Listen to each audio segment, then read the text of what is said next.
दोस्तों एक बार भारतीय टीम के कप्तान विराट कोहली थे और रोहित शर्मा रन नहीं कर रहे थे। मुझे अच्छी तरह से याद है कि प्रेस कॉन्फ्रेंस हॉल के अंदर एक पाकिस्तानी जर्नलिस्ट ने सवाल पूछ लिया विराट कोहली से कि रोहित शर्मा रन नहीं कर रहे तो इनकी जगह फिर किसको खिलाएंगे आप। विराट कोहली ने आपको वो उनका बड़ा आइकॉनिक सा एक्सप्रेशन याद होगा जिसमें उन्होंने कहा, आर यू श्योर आप रोहित शर्मा के बारे में कह रहे हैं?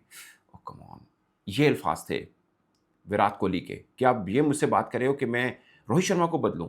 एग्जैक्टली ऐसा ही हुआ था जब रोहित शर्मा कप्तान थे और विराट कोहली से रन नहीं आ रहे थे। तब किसी ने रोहित शर्मा से पूछा था तो रोहित शर्मा ने भी एग्जैक्टली यही जवाब दिया था कि आप विराट कोहली के बारे में कह रहे हो कि मैं इसको बदल दूं। ये एक पूरी की पूरी ये चीज़ें चल रही हैं, मतलब भारतीय टीम से लेकर। मैं यहाँ पर बाबर आजम को डिफेंड नहीं कर रहा। मुझे ज़ातौर पे लगता है कि बाबर आजम अगर पाकिस्तान की टी20 टीम में हों तो पहली 3 पोजीशन में से किसी नीचे बारी नहीं आती। अगर आप उनको चौथे नंबर पे खिलाएंगे तो बेहतर है कि फ़खर जमान को खिला लें। फिर तो आप टीम में डालें ही ना उनको। ये मेरा ज़ाती ख्याल है, मैं गलत हो सकता हूँ इसमें। बट जिस अंदाज़ के साथ माइक हैसन ने बाबर आजम को प्रेस कॉन्फ्रेंस के अंदर रिस्पॉन्ड किया बाबर आजम के क्वेश्चन को, वो मैंने आपको ऑलरेडी वीडियो बनाई है। बट मैं आज सूर्य कुमार यादव ने 2 सवालों को रिस्पॉन्ड किया। एक अभिषेक शर्मा, दूसरा तिलक वर्मा। मैं पहले तिलक वर्मा का बता देता हूँ, फिर मैं आपको अभिषेक शर्मा के बारे में उसने जवाब दिया है ना, आप कहेंगे कि यार ऐसे ये जवाब देना बनता है।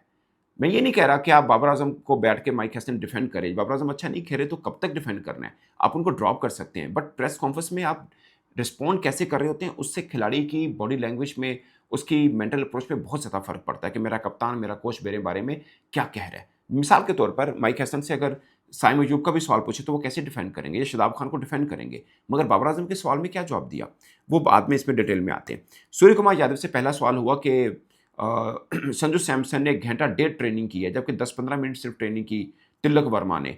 तो अब हम मान के चलें कि जिस तरह से खेला है संजू सैमसन, बड़ी लंबी ट्रेनिंग की है, कल भी और आज भी, तो हम सोचें कि संजू सैमसन खेल सकता है। उसने बोला, क्या मतलब तुम्हारा?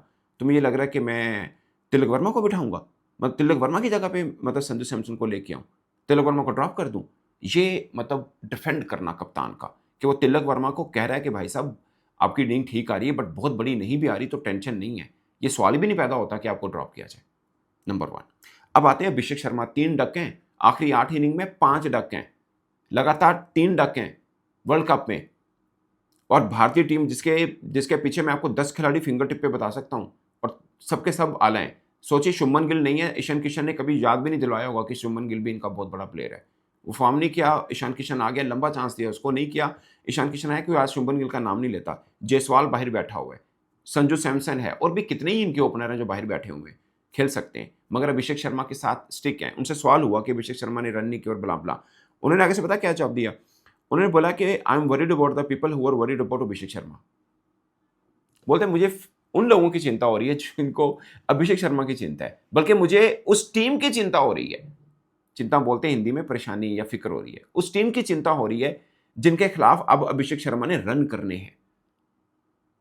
Just imagine the mentality.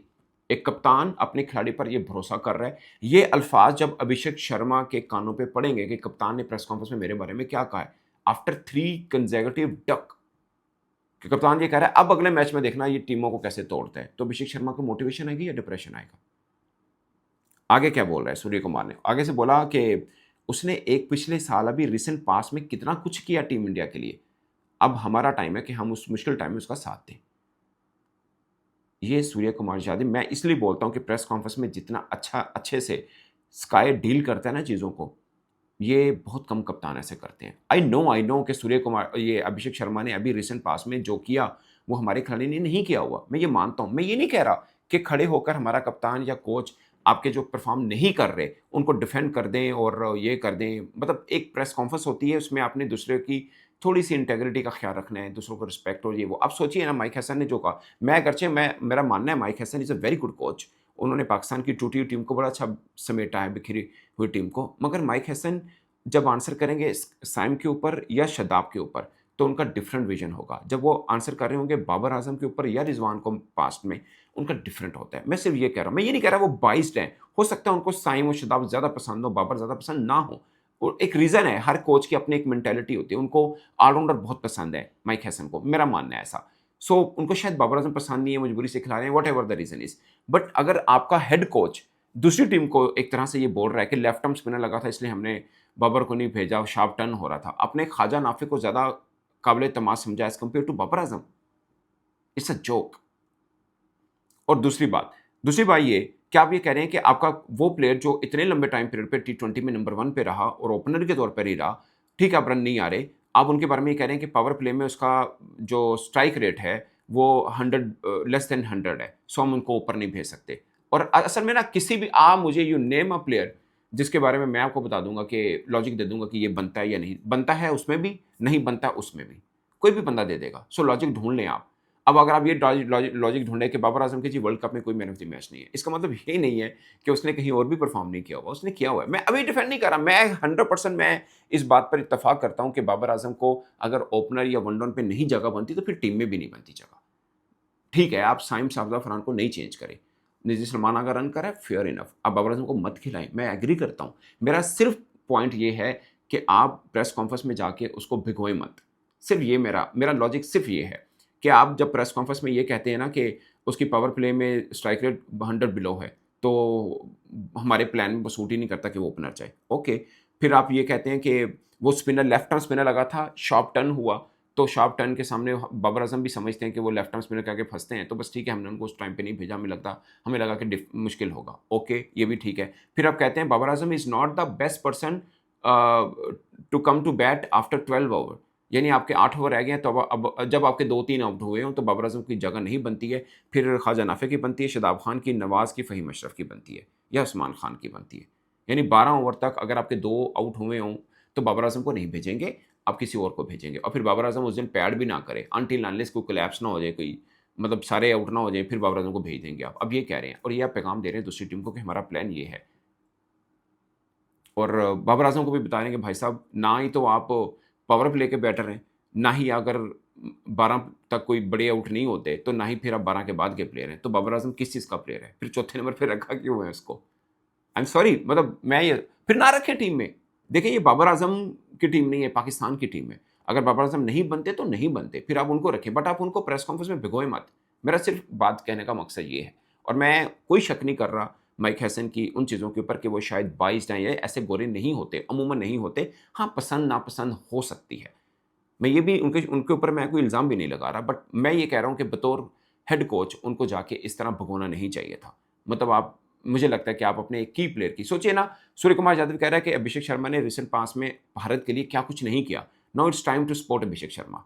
अगर एक कप्तान ये कह रहा है, सो मुझे लगता है पहली बात ये है कि हम सब ने ये कहा था, अभी जो बैठे हैं ना, जो लोग ये कह रहे हैं कि बाबर आज़म की टी20 में जगह ही बनती, मैं आपको उन सब की साउंड बाइट, सबकी वीडियो दिखा सकता हूँ, जो एशिया कप में ये कह रहे थे कि बाबर आज़म को टीम में डालना चाहिए था।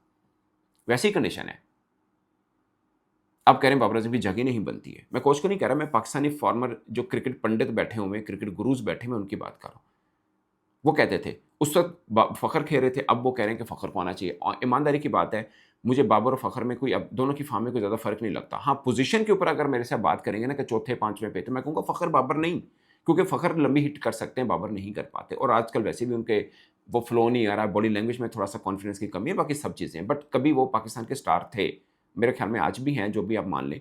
बट मैं भले वो बाबर आज़म है, भले वो ख्वाजा नाफ़े है, भले वो अबरार है, कोई भी है, आप प्रेस कॉन्फ्रेंस में ऐसे डील नहीं कर सकते।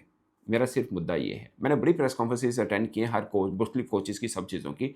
बट आप प्रेस कॉन्फ्रेंस में रिप्लाई करें, आपके लिए ना एक जर्नलिस्ट के लिए एक सवाल है और आम लोगों के लिए वो जवाब है। मगर एक क्रिकेटर के बारे में कोच, कप्तान क्या कह रहा है, उस क्रिकेटर के लिए या तो बहुत बड़ी मोटिवेशन होती है या बहुत बड़ा डिप्रेशन होता है, वो आंसर। ये बहुत मा अब सोचिए ना, आपको आपको क्या लग रहा होगा कि बाबर आज़म के मन में क्या चल रहा होगा कि मेरा कोच कह रहा है, "ए पावर प्ले दा प्लेयर नहीं गा ते 12 ओवर तो बाद दा भी प्लेयर नहीं।" यानी बाबर आज़म 6 ओवर से लेकर 12 ओवर का प्लेयर है। मैंने इसकी कैलकुलेशन ये निकाली है। या फिर जो मुझे सेंस लगी कि माइक हैसन के प्लान में ये होगा कि अगर कोलैप्स हो जाता है अर्ली ऑन, तो बाबर आज़म जाए, ताकि वो डिफेंड कर रहे हैं, थोड़ा-सा एंकर रोल कर रहे हैं, स्ट्राइक रोटेट रखें, हमारी विकेट को सँभाला दे दें, बस ये है। So this is the difference दोस्तों। मैं हमेशा एक बात करता हूँ कि पाकिस्तान क्रिकेटर्स ना, वो एक बार मैं मोहम्मद आमिर का देख रहा था, उन्होंने बोला कि आप गोरों को तो सुनते रहते हैं कि फलाँ ने ना मेंटल हेल्थ के लिए ब्रेक ले ली, फलाँ ने ले ली, मुख्तलिफ टीमों के होते हैं।